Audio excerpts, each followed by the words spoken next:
Salut à tous, bienvenue dans cette nouvelle vidéo. La guerre est déclarée entre le Paris Saint-Germain et Kylian Mbappé. Kylian Mbappé a fait savoir qu'il ne voulait pas prolonger son contrat au-delà de 2024. Le PSG est décidé très clairement, officiellement, à vouloir le vendre d'ici le 31 août prochain. Le Real Madrid est le grand favori, mais il pourrait y avoir un autre club qui pourrait très clairement dépasser le Real Madrid dans l'affaire Kylian Mbappé. Vous allez comprendre pourquoi.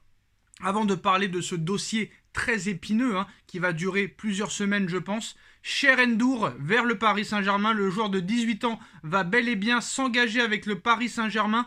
Officialisation dans les prochains jours. Alors apparemment, on parlait de l'équipe des U19 pour la première saison, mais apparemment le Paris Saint-Germain est prêt à le mettre dans le groupe des professionnels dès sa signature. Donc ça va être très intéressant de voir ça. Milieu de terrain italien, déjà 6 sélections avec la sélection Espoir. Le Paris Saint-Germain est prêt, très clairement, en tout cas, ça se dit en interne, de vouloir littéralement changer de stratégie, changer de structure, terminer les stars. Alors l'année dernière, on nous en avait parlé déjà. Parler n'est pas agir. On a pu le voir avec Nasser Al-Khelaifi pendant de nombreuses années. Là, pour l'instant, on n'a pas eu le droit à l'interview annuel de Nasser Al-Khelaifi qui nous promet monts et merveilles, que des promesses non tenues. Là, apparemment, c'est les actes. Il n'y a plus de paroles, il y a des actes. On verra d'ici le 31 août comment ça va se passer réellement. En tout cas, Messi et Ramos sont partis. C'est déjà un premier pas en avant. Ils veulent se débarrasser de Neymar, ils veulent se débarrasser de Verratti et ils veulent et sont prêts littéralement à vendre Mbappé. Donc peut-être que vraiment le changement c'est pour cette année. En tout cas, il faudra voir pour croire. Alors Cher N'Dour, officialisation dans les prochains jours. Comme vous le savez, c'est désormais officiel. N'Dour, Asensio, Ugarte et ce nouveau joueur qui nous vient de Majorque, international coréen qui a disputé la Coupe du Monde en 2022. Lui aussi va s'engager au Paris Saint-Germain, donc ça c'est très très bien. Bon, on fait un point. Alors, accord total entre le Paris Saint-Germain et Lee Kang-in. Une grosse partie de la visite médicale a déjà été faite. Accord total avec Majorque. En plus de Lee Kang-in, l'arrivée vient s'ajouter à celle d'Asensio, Ugarte, Milan Skriniar et N'Dour. Donc ça ne devrait pas s'arrêter là, vu qu'il y aura de nombreux départs normalement dans les prochaines semaines. Un autre dossier épineux et peut-être encore une nouvelle preuve que le Paris Saint-Germain veut très clairement mettre les stars de côté et changer de stratégie sportive et aussi interne. On apprend aujourd'hui que Achraf Hakimi veut quitter le Paris Saint-Germain. Il doit avoir aussi des échos comme quoi Mbappé veut partir et on sait que très clairement Mbappé et Hakimi sont les meilleurs amis du monde. Hakimi veut partir. Jorge Mendes ne le voit pas d'un mauvais œil et rêve déjà de placer Cancelo au Paris Saint-Germain. Joao Cancelo. Le Paris Saint-Germain, à l'heure où on parle, ne souhaite pas le laisser partir. Ils sont en position de force, mais ça pourrait changer d'ici quelques semaines. Quand on voit le rendement d'Achraf Hakimi depuis qu'il a débarqué au Paris Saint-Germain, c'est complètement catastrophique. On n'en parle pas assez. On parle souvent des mauvais matchs de Neymar, des mauvais matchs de Verratti, des mauvais matchs de Marquinhos, des mauvais matchs de Messi, mais on parle jamais des prestations catastrophiques d'Achraf Hakimi. Alors, Hakimi qui s'en va, Joao Cancelo qui pourrait venir, j'ai envie de te dire pourquoi pas.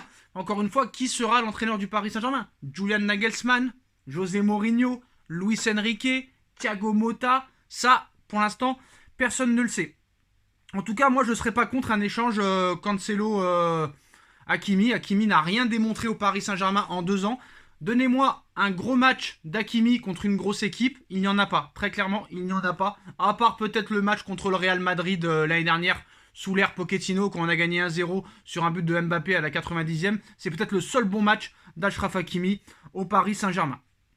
Alors, en ce qui concerne Galtier, Galtier a été démis de ses fonctions. Galtier va toucher 6 millions d'euros d'indemnité et Galtier serait le favori pour entraîner le Napoli la saison prochaine. C'est une véritable surprise. Alors, selon les informations de Sky Sport News, Nasser Al-Khelaifi veut pour ce mercato en priorité, j'ai bien dit en priorité, Victor Osimhen, Bernardo Silva et Marcus Thuram. Voilà, c'est les priorités apparemment de Nasser Al-Khelaifi. Mais surtout, l'information principale de cette vidéo, c'est que le Paris Saint-Germain aurait sondé le Real Madrid pour inclure Aurélien Tchouaméni dans un potentiel transfert et deal avec Kylian Mbappé. Le Paris Saint-Germain aurait demandé 150 millions d'euros plus Aurélien Tchouaméni à Florentino Pérez. Florentino Pérez ne serait pas contre, mais pas 150 millions d'euros plus Aurélien Tchouaméni. Ce serait plus 100 millions plus Aurélien Tchouaméni. Alors que Paris en veut 150 plus Aurélien Tchouaméni. 150 millions d'euros pour Mbappé plus Aurélien Tchouaméni, franchement j'y vais les yeux fermés.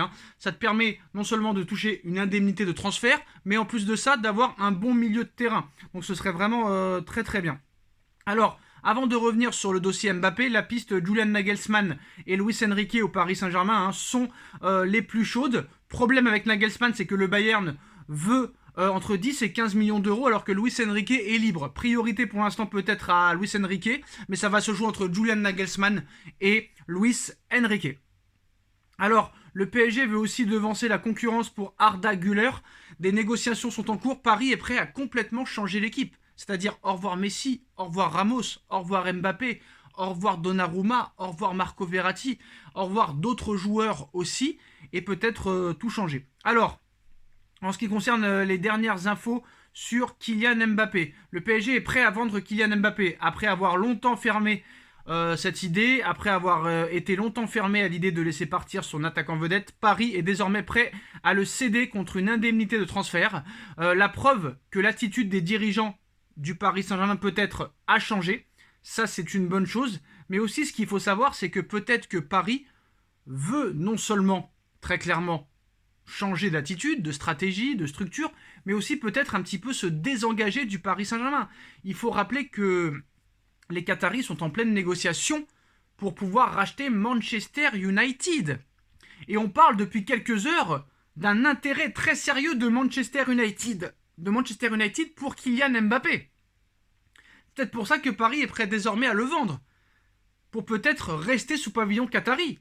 Attention, on parle que du Real Madrid, mais Manchester United est très dangereux comme concurrent. Parce que si Manchester United passe sous pavillon qatari, il sera peut-être plus facile pour Manchester de le recruter. Parce que Chelsea, c'est pas sérieux, il n'y a pas de Ligue des Champions, Liverpool, il n'y a pas de Ligue des Champions, Newcastle, je pense pas que Mbappé ira à Newcastle. Alors le PSG est déjà à la recherche d'un acquéreur potentiel pour Kylian Mbappé. La séparation entre le joueur et le club parisien semble imminente. Le Français n'a jamais considéré l'option de prolongation et la considère même comme insignifiante. Donc la guerre est déclarée. Alors, le PSG ne pourra pas non plus forcer et obliger Mbappé à partir contre son gré, mais les dirigeants semblent décider de le transférer très très vite, et en espérant que Mbappé tienne sa promesse de l'année dernière, en expliquant que jamais il partirait libre pour éviter que le club se retrouve sans indemnité de transfert. Alors si dans les prochains jours ou les prochaines semaines, le départ de Kylian Mbappé venait à s'officialiser et à se confirmer, il pourrait aussi s'agir d'un indicateur d'une volonté peut-être de QSI de se désengager de Paris pour plutôt aller à Manchester United, si jamais bien sûr ils officialisent l'achat de Manchester United. Alors Luis Campos, le directeur sportif ou le conseiller sportif, semblait ces dernières heures peu affecté par l'affaire Mbappé et continuait de se concentrer sur un mercato préparé depuis plusieurs mois. Mais Luis Campos aussi est sur la sellette. Le PSG compte expliquer ce changement de cap par l'amorce d'une nouvelle stratégie basée sur le collectif et non sur les individualités, où l'institution prend le pas sur les joueurs souvent.